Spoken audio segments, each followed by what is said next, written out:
Welcome to the second episode of Indie Book Nerds. Our imposter syndrome says that we're not authors. But here's our books. And here's our podcast. Yay. We are your hosts. My name is Jade Nioma. And I'm Morgan Christensen. And we are two book nerds talking about indie publishing. So why did we start Indie Book Nerds? To spread the love of indie publishing and to help other indies not feel so alone. Yeah, and today we are going to be having Morgan Christensen's interview because The Maiden's Husband is going to be releasing September 23rd. So I hope everybody is excited and ready. And if you're watching this, that means it is already released and you can go ahead and grab your copy. Amazon and Barnes & Noble, so far, anyway. Alrighty, so let's get into just start off with some personal updates. What do you have going on lately, Morgan? Anything to tell us? Oh God. Well, the book release has been super busy and super stressful. I cannot wait. I mean, by the time this comes out, it will have already be done and maybe I'll be able to chill. But until then, as we're recording this, I just can't wait for it to be here and be over. Um, Plus, it's been busy at work. We've been having deadlines at work, so remind me to never again set up a release date for September or October or like the spring. So we can just avoid double stress in a sense. Yeah, And absolutely. just keep that in your calendar, Jade. Um, and then I've been drafting book 4 just to like cope with all the stress because writing is just so therapeutic, even if it's just a bunch of fake imaginary friends. I think it's like kind of like reading, like the escapism of it. And then the day that we're recording, I have a book event. Not that I'm attending with a booth, but that I'm just going to see other authors and buy their books. So that's exciting. So Yeah, and then you and I actually have a book event called the Tea and Tropes Enemies to Lovers book event that is going to be May 9th and 10th in Phoenix, Arizona. And Morgan and I are going to be sharing a table.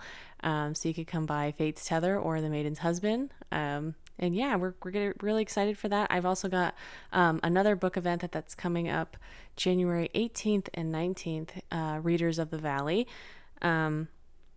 And yeah, and I'm also working on book 2 for me. So it's both of us have been working on our new books and working on dealing with release and handling all those emotions that come before, during, and after releasing a book. yes. So the one thing that I want to start off with is Morgan, do you want to kind of give us some trigger warnings and maybe a content warning before we get into your book and today's episode? Yeah. Um, yes, The Maiden's Husband, pay attention to the trigger warnings. There is a page dedicated to that. Big ones are, kind of like general ones where there's violence and gore and blood and language and all that. But there's, death because I'm a terrible author. And also there is at least essay in like on page in The Maiden's Husband, and we're also going to mention it a little bit in this podcast towards the end. So, if that's not really your thing, please feel free to skip through. But and if that's not really your thing in a book, feel free to skip this read. I do not blame you for that. It is a pretty dark and pretty content warning deserving book. Absolutely, but definitely worth the read as well. We just want our anybody listening, if they are, worried about those kinds of topics, we want to just make sure that we mention it beforehand and give everybody a chance. All right, Morgan. So tell us what The Maiden's Husband is actually all about. Yeah. The Maiden's Husband is a very Vikingish, very epic, dark fantasy that takes place in a matriarchy. So it is the age of women. Men are not allowed to have swords, or it's quite forbidden for them to have many weapons at all, really. And a young mother must avenge her fallen village by placing her trust in the husband she never wanted. And that's essentially the overall plot of The Maiden's Husband. Yeah, and Morgan makes it hurt the entire time. I absolutely, and in the best way. I think for me, saying that a book made me so emotional and brought me to tears is a high, high compliment. I don't know that there's many books I've read. I've read sad books, I've read books that have torn my heart out, but there are very few books that have made me sob the way The Maiden's Husband did. And that's why I recommend it to anybody and everybody that likes books that make them feel. Like if you want something that's cathartic and you walk out afterwards feeling like you need a deep breath and a cigarette, I think I think The Maiden's Husband is absolutely for you. See, and I'm Okay. so used to uh that I love like the dark stuff and the stuff that makes you feel. Um I don't know, like my favorite show being The Last Kingdom, it's just nice to be able to see a main character, especially in The Last Kingdom, the main character is Uhtred, son of Uhtred, and he's he goes through kind of a similar thing as the main characters in The Maiden's Husband, where, those that he loved have been destroyed, and now he seeks revenge. It's usually a Vikingish tale. But it's nice to see him like weep when things are not going well. When he loses someone, he like on the show he openly weeps. And that's just like incredible to see for dude, like a male main character in any source of media. Um so yeah, I wanted to just kind of explore those emotions across all walks of genders and everything, just because like we were talking about your Fate's Tether in the last episode, and how Kasima, she goes through all this stuff and she does have to cry, but she cries and then she just okay, and like figures out what she needs to do next. And I just feel like we need a lot more of those characters in the media. It's just so nice to see, you know, it's almost like a thing like, well, my life sucks, but at least I'm not, Cosima, or at least I'm not Raegna, kind of a thing. But it's not really, it's just nice to see people that you can admire, even if they're fictional, um, get through this really hard stuff and still come out okay on the other side. In The Maiden's Husband, there's a lot, and even in Fate's Tether, there's a lot that still needs to get done. But you feel confident in the characters that they're going to be able to do it anyway, and it's just nice to see. Yeah, I absolutely love the emotions that your characters express. I don't think you shy away from any of those like very nitty gritty, difficult, like deep down, like suppressed emotions. I think you're really good at pulling all of those out of all of your characters. So I think we should just jump right into the author interview if you're ready. Oh my gosh, am I? Alrighty. So the first question is, what is your writing journey and what brought you to being the writer that you are today? Yeah. Um, I feel like a lot of different authors, I have been writing since I was a little kid. I remember making little books out of lined paper and folding them and stapling them, or maybe taping them if I wasn't allowed to have a stapler. Um, and so I've just been writing as for as long as I can remember. I used to draw a lot, and the big thing was that I liked making the stories or coming up with the stories, and then drawing all these little characters. I wanted to work for Disney because I was so obsessed with Disney. And in high school, there was a 3D animation kind of training class I could take. Um, and that was the goal, was to learn those skills and maybe work at Walt Disney Studios. But that kind of fell through. I still have a great respect for animation. Um, I love every Disney movie that comes out. And what else? Um, I totally lost my train of thought. Oh, but I think the thing that stuck really was storytelling. The writing has always been consistent, even if the art and 3D design and everything kind of fell through. And I think that's where I focused on. Sorry, my cat is distracting me. Get out of here. That's when I focused on writing, even especially coming out of high school into college. That's where I was writing The Maiden's Husband and the entire series. And then at some point, I started watching a little bit more YouTube and stuff, just kind of getting in the slums of it because the 3D stuff was falling through. My dream of being an animator at Walt Disney Studios, this big corporation that's super evil, um, wasn't coming true. And uh, watching a lot of YouTube, my cat's just gonna join me. Watching a lot more YouTube, I came across Jenna Moresi, who is an indie author. She has a lot of video resources that just go over writing as a craft and the differences between traditional publishing and self-publishing. You're gonna come up and over and through my earbuds. There we go. And watching a lot of her videos, I even discovered how to self publish. I wasn't quite sure if I could do it just because it's pretty expensive. Most indie authors kind of know that, or it can be. It doesn't necessarily have to. But coming across her videos, I was like, hey, maybe I could do this. And I couldn't until I had this job that I currently have now, where they value a lot of work life balance, actually, and they pay me enough that I can do these things myself. So, and now we're here with the Maiden's husband, and yeah. Yeah, sounds like it's been many, many years in the making.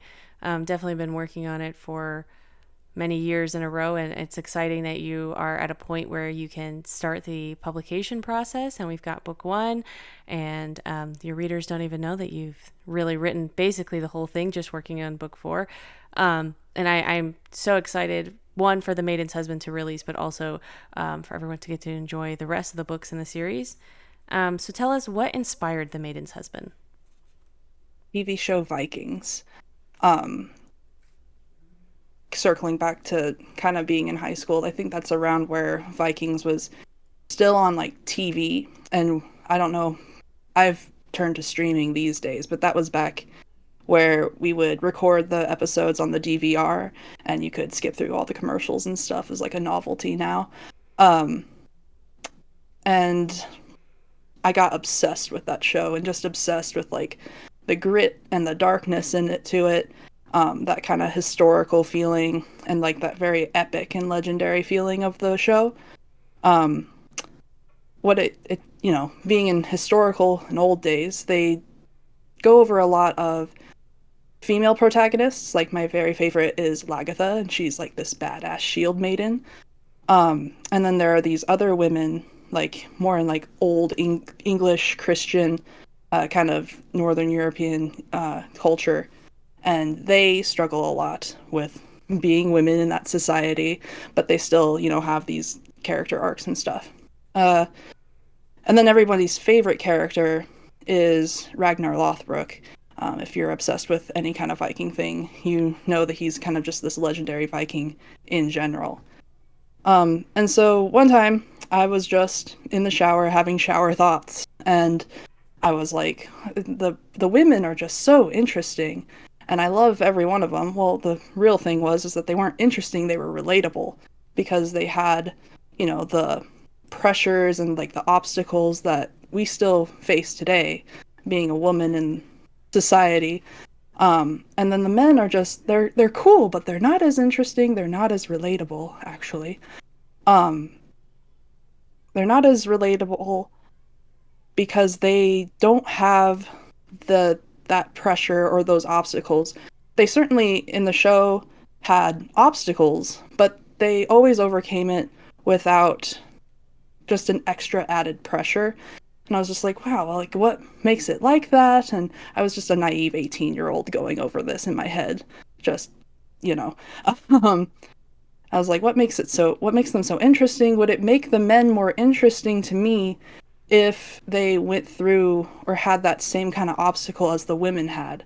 And I was like, oh, what if? And then it just trailed off like that. And I had to like, get out of the shower, get all dressed, and I had to like jot down. I had like this scene in my head with the main characters that I didn't know were going to be the main characters that I'm obsessed with now. Um, and didn't look like they do now in my head, but I just jotted down a little scene and I had to just write this whole book, and I'm more of a pantser, so this whole book just like came out over a span of time. And yeah, now we have The Maiden's Husband today. Um, and then over time, now I think Vikings is not as good of a show, even though I was obsessed with it before. My most favorite is The Last Kingdom, which is on Netflix. And I like that one just a lot better for its characters and everything, and that's kind of seeded in to the Matriarch Chronicles. It's more of an epic, and it's going over this historical guy, Uhtred, um, and he's super cool. So a lot of that has gone into the series overall. And then, oddly enough, the Broadway musical Wicked really helped with the whole structure of the entire series. It's like, I'm terrible. I love musicals, probably because I love Disney, as kind of raised on that. So it's kind of like a few songs kind of inspired Raegna and Bai. Um, it's kind of that relationship that is between the Wicked Witch of the West, Elphaba, and the um, oh gosh, her name escapes me, Glinda, the Good Witch, and that their kind of origin story fed into how Raegna and Bai interact with each other, but also like how their story plots out. I'd be able to explain it, but we're only on book one, and I don't want to spoil anything for anybody. Because if you know what Wicked is like, you can probably guess as to how the Matriarch Chronicles will play out. But there are still several differences. So, and then there's just everything, you know, there's a lot of different stuff and music and things that go into the story that make it unique and different and also its own thing. So, yeah. So I have personally never watched Vikings, but it has always been something that was like an interesting story topic for sure. I read A Fate Inked in Blood. I know that's supposed to also be sort of like Viking associated. I really, really enjoyed that book. And then I read your book afterwards. And it's funny because A Fate Inked in Blood is this story that's sweet. It's got like a little bit of a romance in it. It's got a little bit of like action. And then you read The Maiden's Husband and you're torn apart and you're like in grief and you're in mourning. And somehow you're thankful for all the painful emotions that Morgan Christensen is forcing you to feel through the course of her book. And I just think it's so interesting the ways in which Vikings can be used as like this device almost that can make the story go so many different ways. Like I definitely think what you were mentioning about how the women are a little bit different and how they are relatable to you and how their stories were really interesting to you and that it kind of inspired you to question more about the men. And I feel like that's interesting because in A Fate Inked in Blood, it's almost like you can kind of see those similarities where like the women just live these like different lives from the men, and even like the shield maiden in that story is like treated differently because she's a woman and so she's not really respected. And then you get the maiden's husband that really gives you like that feeling of like, yeah, now the women are in power and now the women are experiencing like being the like dominant, you know, gender. And it, so yeah, I just found that really interesting about your book. Yeah. Do you listen to music when you write? And if you do, what did you listen to when you were drafting The Maiden's Husband? Yeah, I have to listen to music when I write. It's kind of part of the process. Um, Sometimes I don't, but it's very seldom. And a lot of the times I'm listening to soundtrack music, the biggest one being the Outlander soundtrack, mostly because Outlander, the TV show anyway, has what, like 5 or 7 seasons of music content that I can listen to. And it has some, you know, kind of good and bad, like not good and bad like music. It's all wonderful music, but like good and bad feeling kind of music that make you emote in a different way. Um, I don't know what kind of crack they put in that soundtrack, but it whenever I have writer's block, I turn that on and it's just solved. And I type out whatever. And then there's a lot of video game music. I've got obviously for the Viking stuff, Assassin's Creed Valhalla is they have several different albums. Um, and then The Last Kingdom and Vikings have soundtracks that I listen to. But with video game music, it's super helpful because they are specifically designed to keep you focused on the game. And so whenever I mean, if you have any kind of task that you want to complete, even turning on like Mario Kart music will help you focus, like if you're studying or doing any kind of work. Um, and then Assassin's Creed Valhalla also has Einar Selvik in it. He sings in the group called Wardruna. He's also he performs in the Vikings soundtrack. And then I love Heilung. I saw them this year, and that was super cool. They were with Ivor, and she does music for The Last Kingdom, and she has her own music. So I'm listening to all these kind of Germanic and Nordic stuff that feeds into The Maiden's Husband, and it's like themes and mood and everything. And then I generally like musicals, and like metal and rock. My favorite right now is an kind of indie musician. He does a lot of covers and stuff. His name is Peyton Parrish. I just love his voice, and it's so cool. And our family favorite is Five Finger Death Punch, and I do also love Motionless in White. A lot of their songs are very By and Raegna songs, so I enjoy that. Yeah, I think it's awesome that you listen to things that are kind of on theme. You know what I mean? It feels like you're just immersing yourself in the world and what music might sound like. I don't know. I definitely get it. I can see how those inspirations have have seeped into your book. Absolutely. Um, who is your favorite character and why? Uh, Coming up with this or getting to this question, it was really hard to answer, but I had the answer. It was always there. It's just hard to say it because your characters are like your children and you can't pick between your children. Um, so I'm like, it's such a hard answer. It's Osmond. He's a side character in The Maiden's Husband. He's very much in the background. Um, for now. There's a lot. I mean, there's so much in store for all the characters, but I mean, you kind of already, you've read book two. Yes. There's, there's a lot, in store for him. And he's pretty much like if I were a dude, I would be Osmond just because he's very timid and he's very shy and especially in The Maiden's Husband, like even Raegna's like, what makes this guy like so quiet? Does his wife beat him or something? Which isn't so far-fetched in the book. Hmm. But then you find out she's actually super nice. He's very quiet and just a man of few words and just kind of in the background keeps his head down.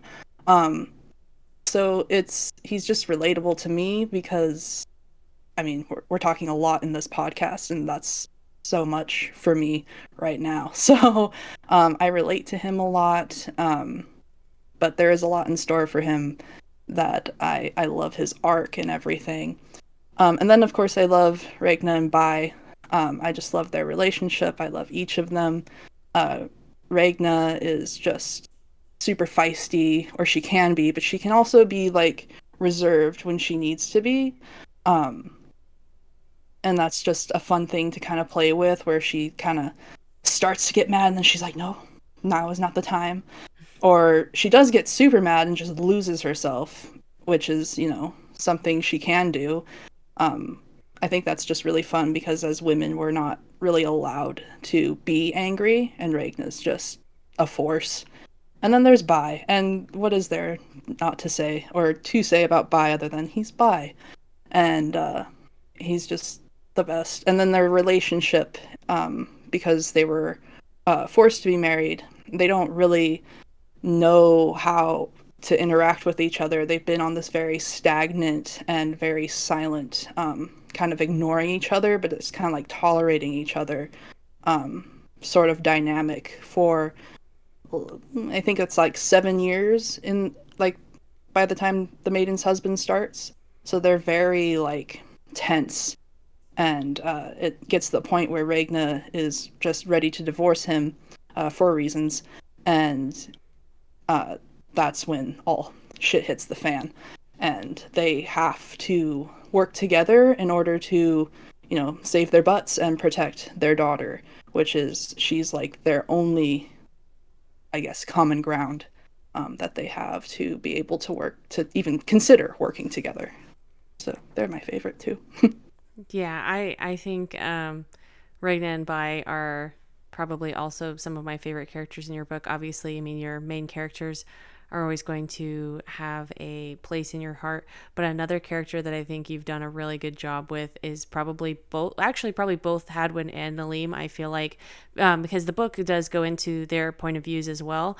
And as much as they are still, in some senses, side characters, I feel like they just add so much to the story, and I feel like the story wouldn't be the same without like these like characters that you have on the side. And I know that going in we speak about this being a matriarchy, and we speak about like, you know, the women, you know, are the ones in charge and the men's are subservient, and you know, this is just like this whole different world. But I think it's really interesting the way that you make your male characters sometimes the most like dynamic and like interesting characters in a way that I don't think most books give men, like male characters, the chance.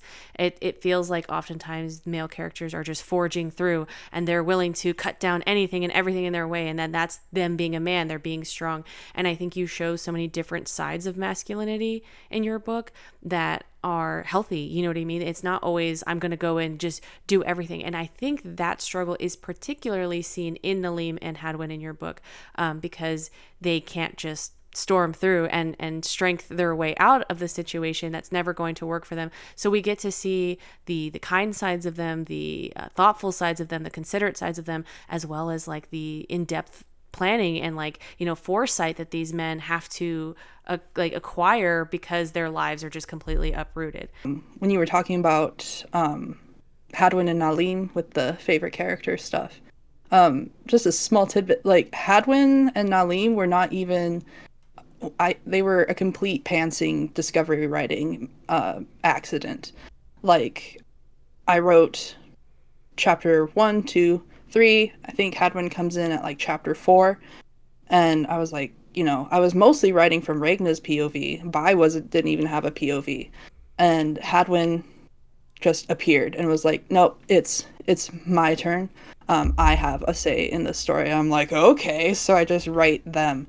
And so they were apparently a needed thing without, you know, me even knowing it. And Hadwin and Nalim just kind of had their own tale that went through and wove in between Raegna and Baez, and it just kind of fell together that way. And so, yeah. Yeah, I think it really stitched together your story in a really impactful way, because Regna and Bai are great on their own, but there's something about getting a break from their pain and then going straight into Nalim and Hadwin's pain. It offers so much different perspective. And I don't want to spoil anything because I want people to experience your book as they go in.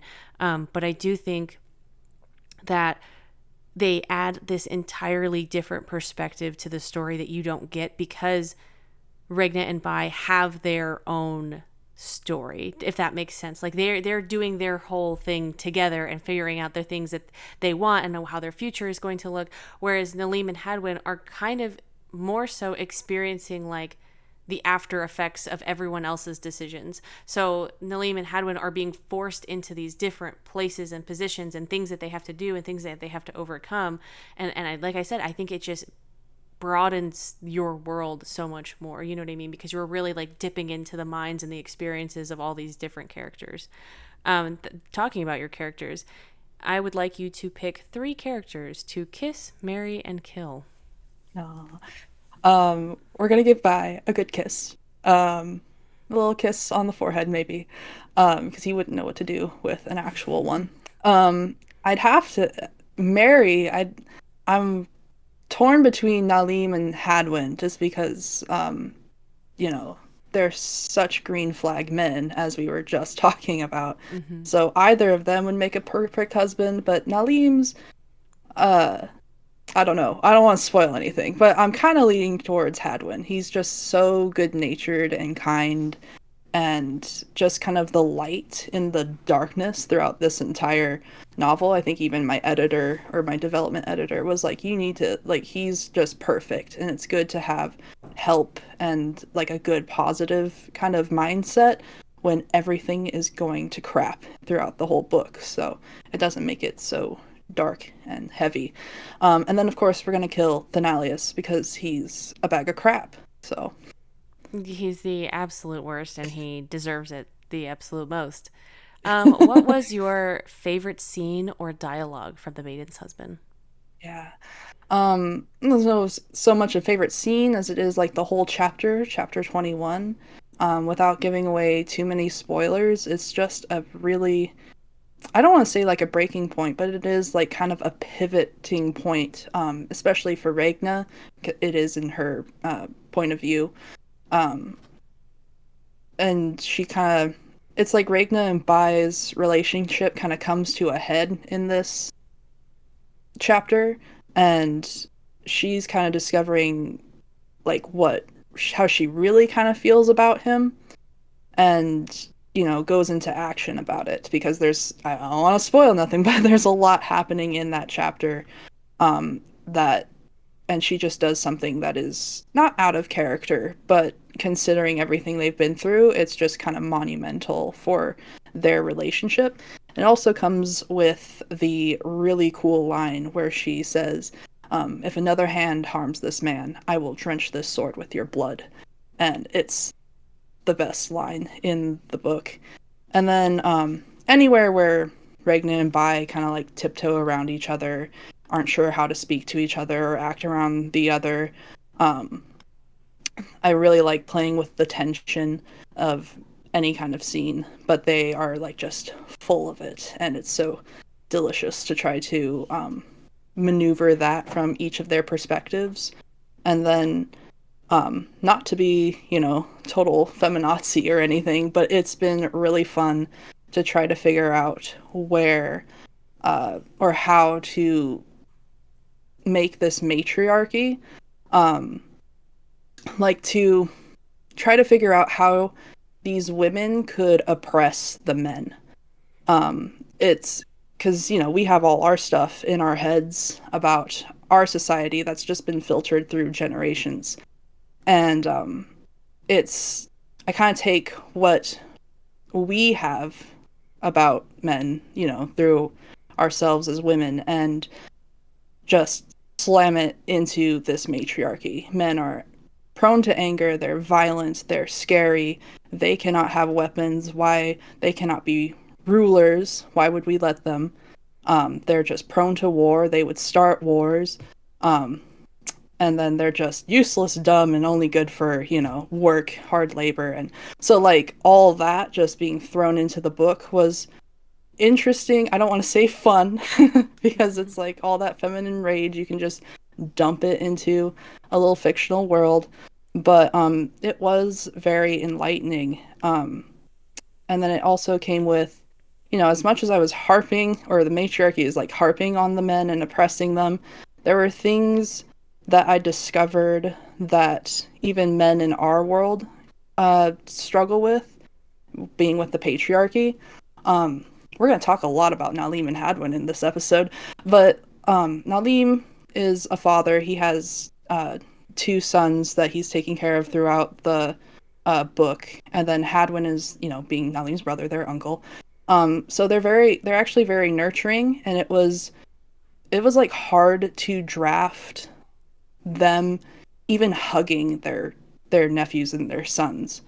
And there were times where I'd write something and be like, "Oh, that's probably too much, for the men to be doing." And then I was like, "Bitch, that they're allowed to like give their sons hugs and kisses and be nurturing. They're allowed to take care of them and not." So there's all these like preconceived things that I really kind of had to fight in order to write the best thing ever. It's not the best thing ever, but you know what I mean? Like, there was just stuff that I discovered that the men suffer from our world that in this one is just not a thing, and it can't be, really, if that makes sense. Yeah, I think it absolutely does. The struggles that both men and women experience would absolutely change if there was a power dynamic change. You know what I mean? And so you have to kind of get creative and explore those different avenues of the ways that you can represent like in some ways comparing it to what women experience in, our society currently, and then also trying to make this a fantasy world where, not only are you trying to replicate things that women go through, but also trying to think from the perspective of the men, and from the perspective of like, well, what if they were, experiencing years and years and years of this kind of treatment? How would that start to manifest in them? So that was really interesting to see you work with that. What was the most difficult scene or dialogue for you to write? Yeah. So this one does come with the like a trigger warning of the essay mentioned. So, because that chapter was like the hardest to write. It went through a lot of edits. Nalim himself went through a lot of edits because he is included on this chapter. Um, it was just difficult to write at first. I mean, at first, I really didn't know what I was doing, to be honest. Um, I don't want to give too many spoilers, but it was just I didn't really know what I was doing.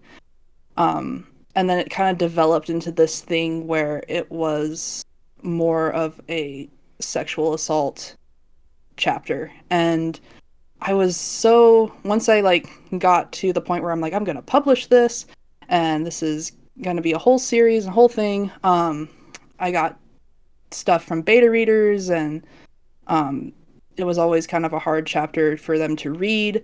So I was like, oh God, I don't know if I should like keep it in. Um, and it wasn't until I got with a development editor that, she didn't even mention it in the little evaluation that she handed back to me. So I was like, oh God, you didn't even like mention this like horrific chapter that's like really hard to write, and I don't even know if I should keep it in. So I asked her about it, and she said it was well written and that I should keep it in. She's like, I don't see why you would take it out. It always have the content warnings at the beginning of the book or anywhere on the cover, but she was like, I don't see why you would need to take it out at all. So I was like, okay. So, of course, with editing, my biggest thing is I don't put in enough emotion for my characters initially. It's always something I have to go back and add in. So with that chapter, I really had to put myself in a safe headspace and have a good smelling candle on and have a furry critter next to me somewhere and just be having a decent day at least to be able to get into Nalim's mind in that chapter and feel or try to even feel the feelings. Um, so that's what made it super hard as well. Um, so yeah, and there are a lot of different things in this book that are darker and heavier, like because there are character deaths. So it's difficult to try to sit with that for a while. And sometimes I come out from a writing session and it's like I need to recuperate after it. Mm-hmm. But it's my favorite thing to do too, so it's kind of a double thing. But yeah, and with that chapter and the essay, again, no spoilers, but knowing that it's Nalim's point of view, which I've already pointed out, um, it's just kind of another one of those things that we've already touched on, where the patriarchy hurts the men too, because we can gush about, I mean, and we, for eons, women already have gushed about how the system oppresses us, but in other senses, it also oppresses the men that, it also serves. So it's been important to reveal that through that chapter, but also throughout the first book and through the entire series. Just kind of finding out, putting it through an opposite lens. It's very weird. It's hard to explain, but the the men also experience some bad stuff, and it just goes over that common theme that I'm so glad everybody seems to have discovered while reading the book, is that the one, like a system that helps one group is not good for anybody.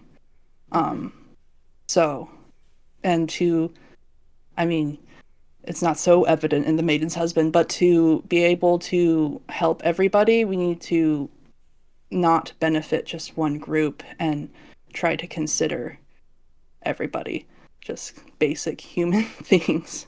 So, yeah. Yeah. Yeah, absolutely. I think I know you mentioned that at one point you were thinking about taking that chapter out, or potentially just that scene.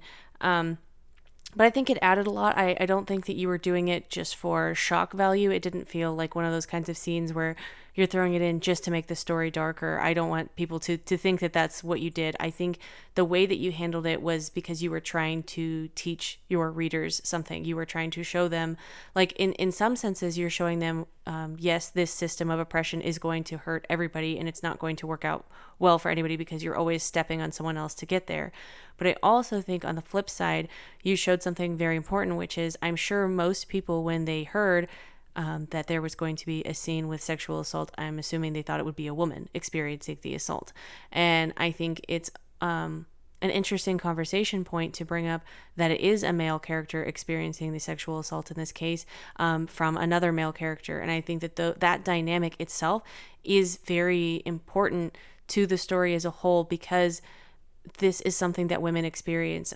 Whenever there are wars or whenever there are horrible things happening on the planet, it does seem like women and children seem to take the hugest brunt of like the things that cause trauma and terror and things that are like long lasting mental difficulties that they have to overcome. And I think because it's a male character experiencing this, and we have to see the ways that he responds not only to the act happening, but the ways that he responds afterwards, and the emotions that he feels, like the shame that he feels. These are all very important things that I think add to like the bigger message of The Maiden's Husband, whereas they're not just there for shock value. They're not just there to say like, see, and then what if it happened to the men? You're saying like, in a sense, like if it happened to the men, and it does happen to men, and like these are conversations that we should be having. This isn't like a piece of the puzzle we should be ignoring or pretending like doesn't happen. You know what I mean? And I really appreciated that approach into like that scene in that chapter, and how you handled it even afterwards, you know, from the for the rest of the story. Yeah, because it's not only happening because it is a matriarchy. Like it Mm-hmm. happens in our world too. Mm-hmm. It's not, the matriarchy happens, and so because it's like as you said, it is another man hurting a man, and they're not allowed to um talk about their own um come up with a word, but they're not allowed to talk about their own traumas. They're not allowed to talk about their own emotions, which, that's been interesting to try to get through. The Maiden's Husband is that the men feel, and they cry and they nurture, and it's just all these basic things that in our world they aren't allowed to do, and it's just something to touch on, that I thought was pretty important. Yeah, absolutely. So, what are your publishing plans for the future? What's ahead for The Maiden's Husband? What's coming next? And yeah, let's see the roadmap for this Okay. series and maybe anything else you have for the future. Yeah. Well, The Maiden's Husband comes out, I guess, once this is recorded today, the 23rd of September. Um, so currently, I mean, you beta read book two. Hmm. I will reveal the title of book two soon after book one is released. And then I want to have development edits done and start on the cover art like around winter, November, December-ish. So that's a big goal. Overall, the Matriarch Chronicles will be 4 books long. Book three is sitting on the back burner, with just waiting on self edits, and then I'm drafting book four. That thing is nearly 60 chapters. Hmm. I'm kind of scared of it, but we'll get through it because it's the big finale. But it's not at the same time. But it's the big finale of the Matriarch Chronicles, because there will be a sequel series that I can't wait to dive into once I finish book four. Um, a sequel series that will also be 4 books, and then I'm thinking of a 3 quill kind of duology thing, but I'm not entirely sure. But absolutely for sure, there will be short stories and novellas. For instance, will I will be working on. I don't know how soon it will be let out, but I'll be working on getting out a newsletter reader magnet that is called The Healer's Wife, and it's about Banu and Yora, who are in The Maiden's Husband, and they're a lesbian couple that kind of help Bai and Raegna along their little journey, and yeah, it's a little short story about how they met when they were younger, and it's really cute and really kind of a it still has some dark elements, but it's kind of my little apology for giving you such a heinous and dark thing. Like, here, lesbians falling in love and being cool women. Here, I'm sorry for what I did to you. So, but yeah, that's what's about to go down. Yeah, I really like those two characters. They're really they're both sweet and incredibly helpful. I think like both of them, that is like a defining character for them. Like they're so sweet, they're so like welcoming and like, yeah, let me help you. And I will also kill anybody that tries to come for you. And I will also Yes, defend you with my life. yes. They're great. I'm really looking forward to seeing all the rest that comes out with the Matriarch Chronicles, but also with any sequels and things that you've got, brewing up on the back burner as well. So, what do you think your biggest obstacles are when it came to actually publishing the book? Like the writing was done, now it's time to get towards publishing. What was the most difficult part of that? Well, I started into the cover art a bit later than you probably should, and I didn't know that at the time. Of course, this is my first book, so I'm giving myself some grace. But yeah, I went ahead thinking, so I used this cover art business called Mibble Art, and they're based in Ukraine. They do some really great, like just high quality covers for that are affordable for any kind of indie author project. So, and they usually promise a 10-day turnaround time because what they usually do is that they take, common free use clip art and put together these like really sick looking covers. But my vision for the cover was pretty specific. I had like this, I mean, I'll just hold it up one minute, but this whole vision of like Raegna with the sword and Bai in the background and, the guys on the back. So I spewed all of that and they were like, how about an illustrated cover? And I was like, okay, since, it's really specific. Uh, yeah, that took 10 months. So it started, like, I asked for it, I think, in February, and it wasn't until I think like July I got it back. And that was just, going back and forth, with feedback and stuff.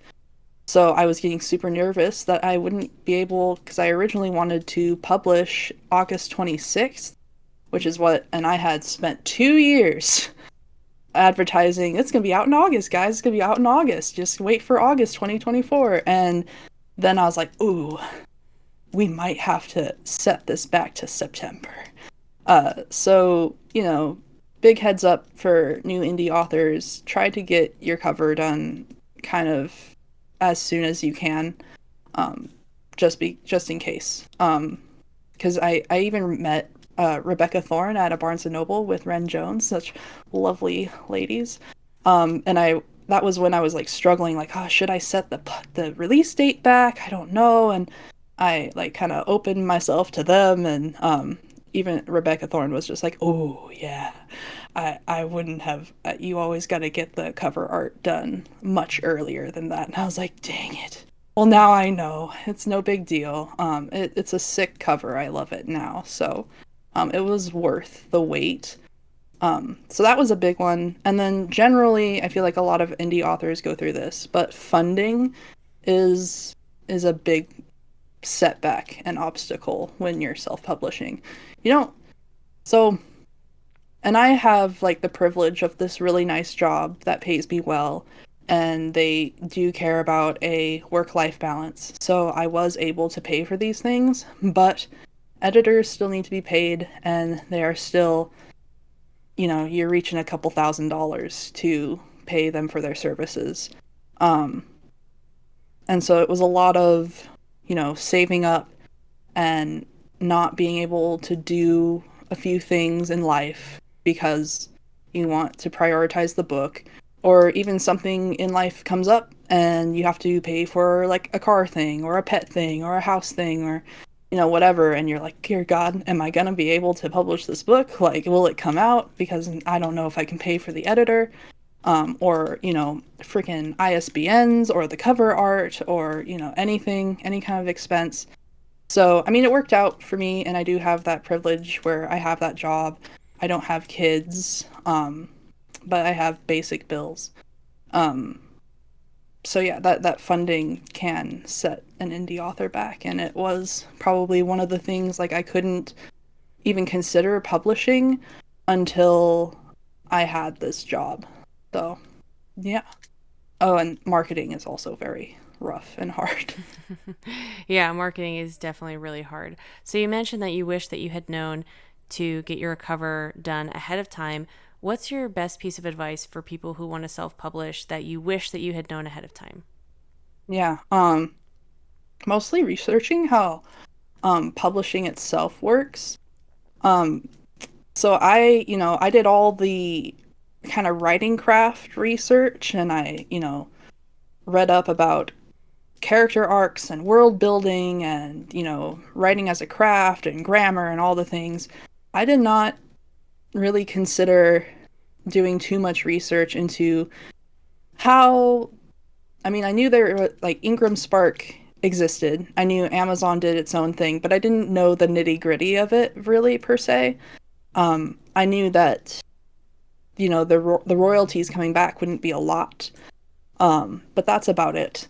So when I was like uploading stuff and kind of finding out different errors back on my end, I'm so glad that I pushed this to September because I at least had time to order proofs and figure out what the heck was going on. And even still, I was asking you, Jade, like, oh, why is this thing not happening? Or how do you do this? Or why does Amazon not do paperback pre-orders? Girl, it doesn't. Like all these questions that like at least I had you to know, and I also have a few indie authors to ask questions about because they're so nice and incredible. But I would say kind of, writing is good, and finding all the ins and outs are good. Find yourself a network always, of friends and indie authors that, I mean, they don't always have to know their stuff, but they do know things that you did not, and you guys can come together and go back and forth like we do. When one needs help, the other comes through. So yeah, phone a friend and do your research. Yeah, absolutely. I think you and I have leaned on each other for a lot of different things, and that's been the best part because you and I we were going to publish in the same month, and then you pushed it back to September. But I almost feel like that also benefited the both of us because I kind of like was when I was experiencing all the mayhem and things going wrong, you were there to like support me. And then now that it's time for you to publish your book and you're probably about to experience all the craziness, I'm sure you already have been, just leading up to release day. It's only in a couple days.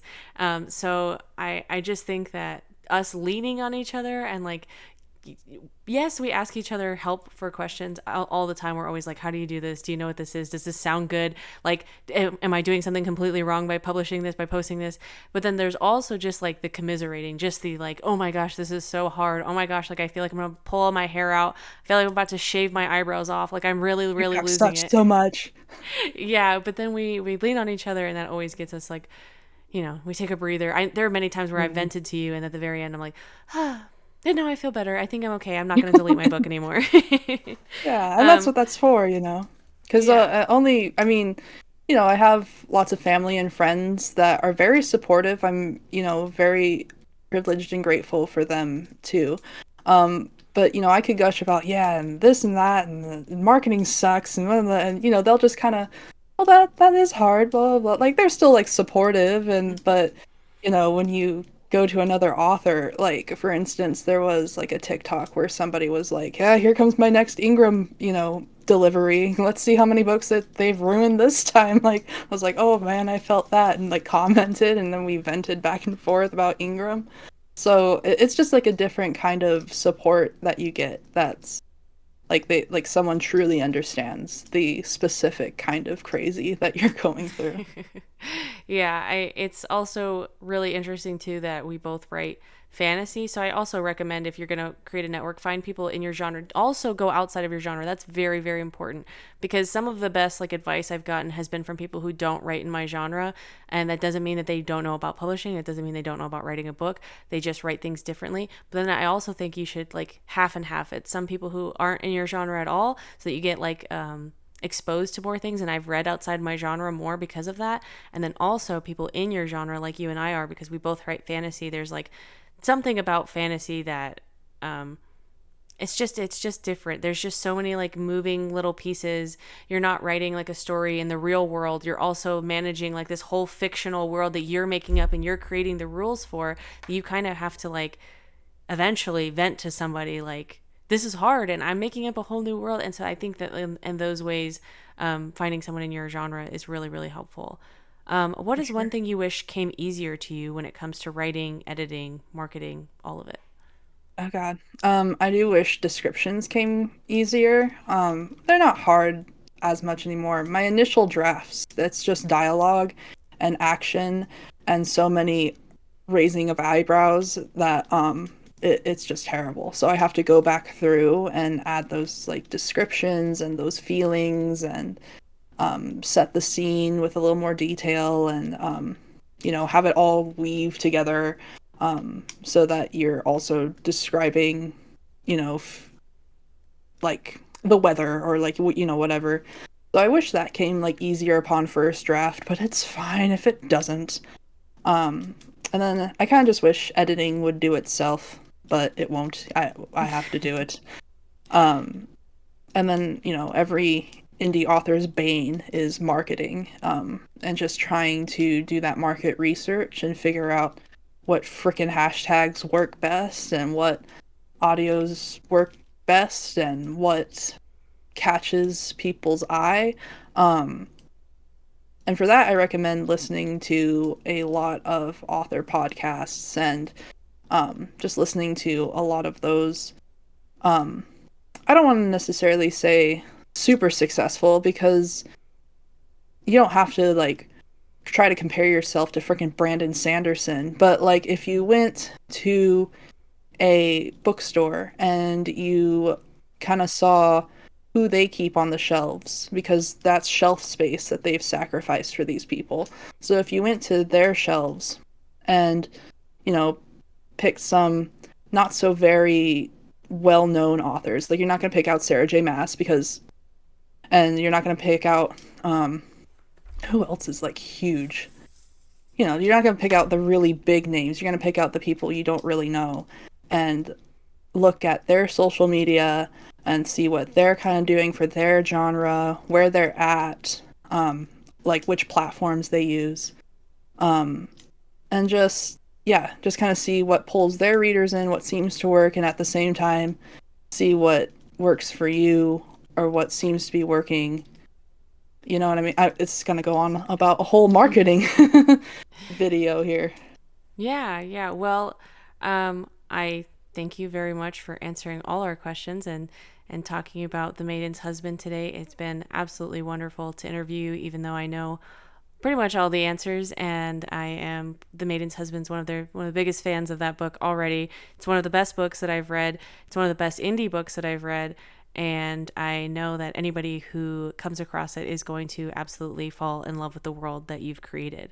And now that we've concluded your author interview, I just want to end the podcast just by talking about any goals that you have for the future, what you are planning to do between now and the next podcast, but also just, maybe something more broader as well. So what do you have planned? Yeah, book two, trying to get that.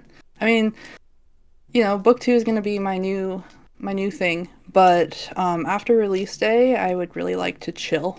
um just to take a break maybe just for like a week, and we'll see how long that lasts because I can't live without writing or anything.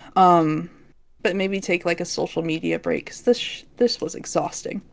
And then just really working with you, Jade, and doing this podcast because we're talking about pivoting over and kind of finding out what's next for us now that our books are actually here and out, and it's super exciting. Yeah, yeah, I think I'm kind of in the same vein. I'm working on drafting book 2 right now. I'm about like 30 to 40% through. And it has definitely been a slow process. It's definitely nothing like book 1. Book 1 I wrote in basically a month and a half, and I think I'm on like month 4 now on book 2, trying to get some words in. So that's kind of what I'll be working on too. I know that I don't want to do really any marketing for book 2 until I finish this draft, just because I don't know. I'm like that. I feel like I have to know what's going to happen all the way before I start really putting it out there, before I reveal the name of the next book or anything like that. Um, Speaking of, if there are any authors that are currently listening, we will be hosting some applications if you want to get interviewed on the Indie Book Nerds podcast. The only things that you have to do, kind of prep work ahead of time, is tell us a little bit about your book, tell us a little bit about your writing journey, so that we can start to get some cool interview questions for you, make it fun. So yeah, if anybody is interested in being an author, or perhaps if you're a narrator, or even if you're an editor and you're interested in getting a spot on Indie Book Nerds podcast, we will be opening up those applications soon. Yay! I'm so excited. Yay. That is going to conclude this episode of the Indie Book Nerds podcast. You can check out our episodes on Spotify and YouTube, and we will be having another episode releasing in October. Yay! And also, you can get The Maiden's Husband on Amazon, Barnes and Noble, nearly wherever books are sold. But you can follow me on TikTok, Instagram. Usually, it's Morgan Christensen underscore author, or it's Morgan underscore Christian underscore author. Any of those handles. And that's it. Thank you for joining us. Bye. Bye.